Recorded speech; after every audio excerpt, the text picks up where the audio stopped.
In this video, I'm sharing 3 GarageBand for Mac features that you might not know about. In the first, I'll show you a quick and easy way to add all available sounds to GarageBand's sound library. Then I'll show you how to write and edit MIDI notes using the pencil tool. And finally, I'll show you how to work with the pitch of your audio recordings.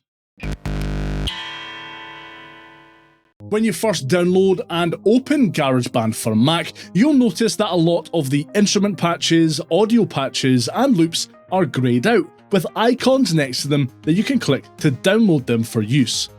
You can actually get access to all of this downloadable content at once, instead of going through and clicking on each one by one. With GarageBand open, click on GarageBand in the toolbar, then hover over Sound Library. You'll have 3 options here. Download Essential Sounds will download and install a core selection of sounds that are perfect for those who just want to dive in and start creating with the program. Download All Available Sounds will give you access to every instrument patch, drummer, drum kit, and loop currently available.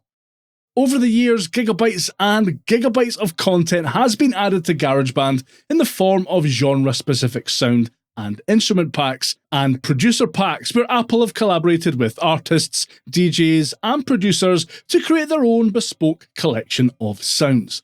So if you do want to download everything, and I'd highly recommend that you do at some point, it may take a while to download. How long will depend on your internet speed, obviously. Once you have downloaded everything, you can actually refine the patches and loops you'll see in the library and loop browser.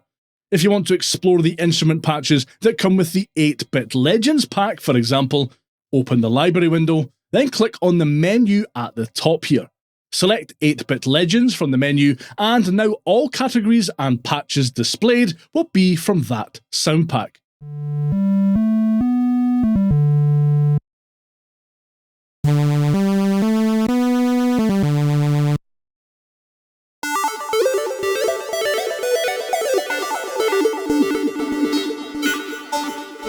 It works the same way in the loop browser. Open the browser, click on the Sound Packs menu at the top of the browser window, select the pack whose sounds you want to use, and the browser will only display loops from that pack. I've been looking for the right thing. I'll come to you, use the mileage. I'll come to you, use the mileage. Drop. If you download all available sounds and don't see any new sound packs here, try selecting Reindex All Loops from the bottom of the sound pack menu. After a few seconds, you should see any new content you've added appear.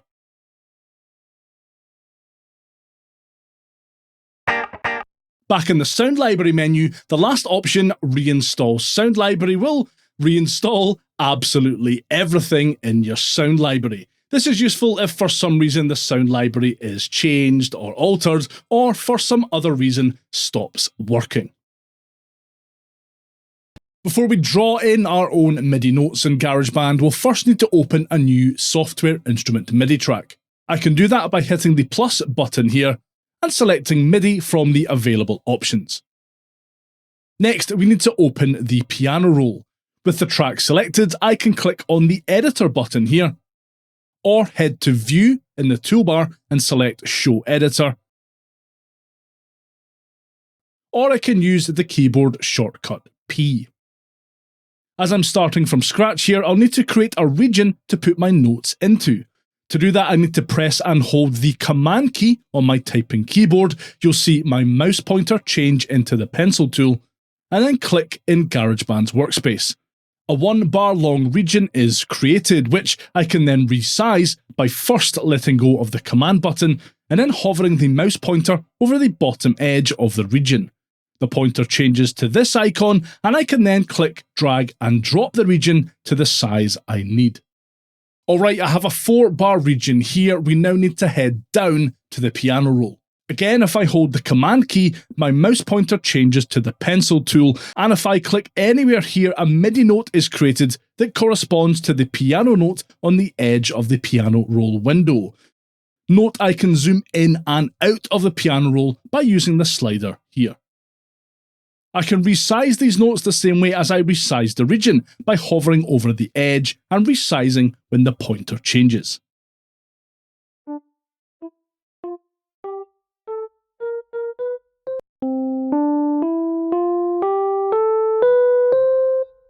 To get rid of a note I've created, I just need to select it and then hit delete on my typing keyboard.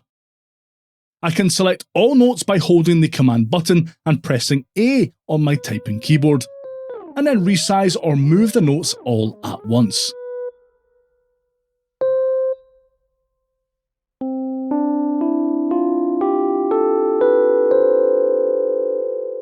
It's a great way to create chords and melodies if you'd rather not play them on a controller. I can also add, remove and edit notes in GarageBand's MIDI loops in the same way. If I open GarageBand's loop browser, find a green MIDI loop, and then drag it into the workspace, I can then open the editor window and access the piano roll.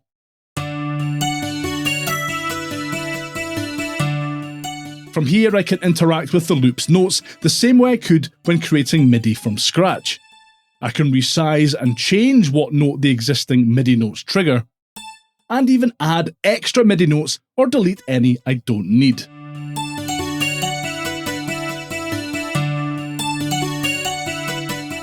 Then I can change the entire instrument's sound by opening GarageBand's library and selecting a different patch.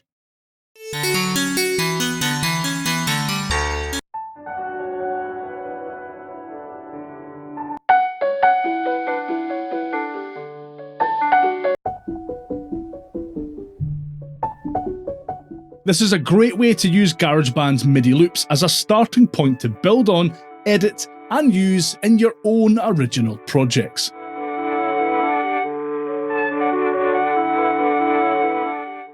I have a vocal recording here. Here's how it sounds normally. There's 10 hand spans between us. There are a couple of ways I can raise or lower the pitch of this vocal recording.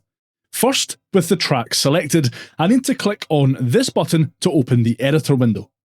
In the Region tab, I can then click on the Follow Tempo and Pitch checkbox. With this box checked, I can now use the Transpose slider to change the pitch of my selected track. 10 hand spans between us. There's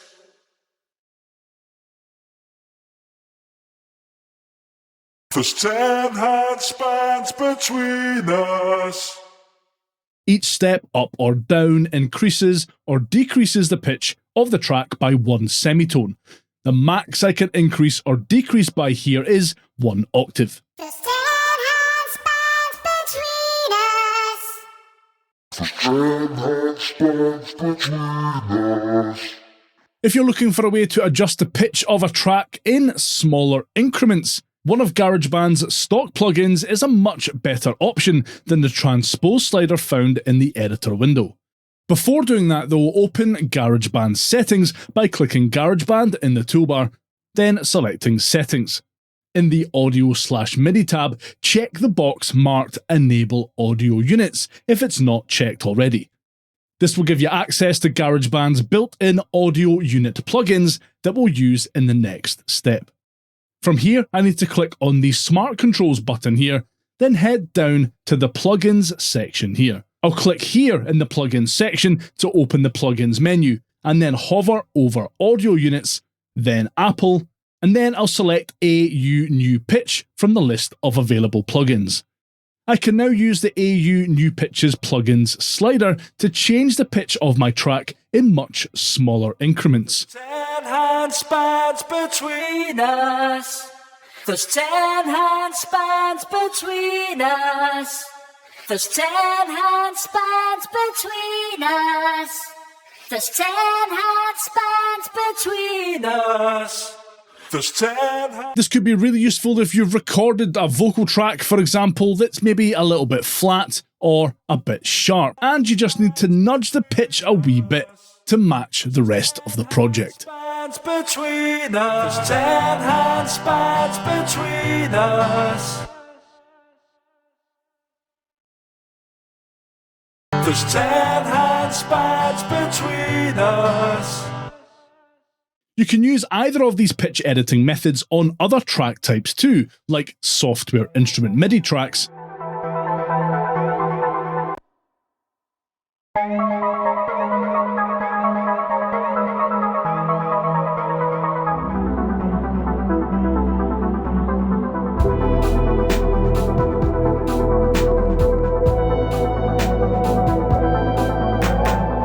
and even full-on mixes.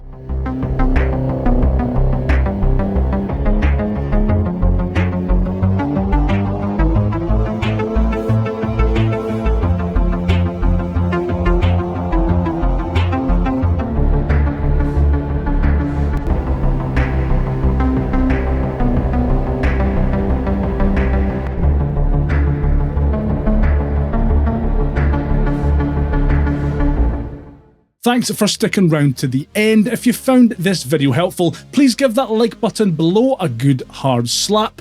I really appreciate it, and it helps more people see this video. And if you fancy checking out some more really powerful GarageBand for Mac tips, watch this video next.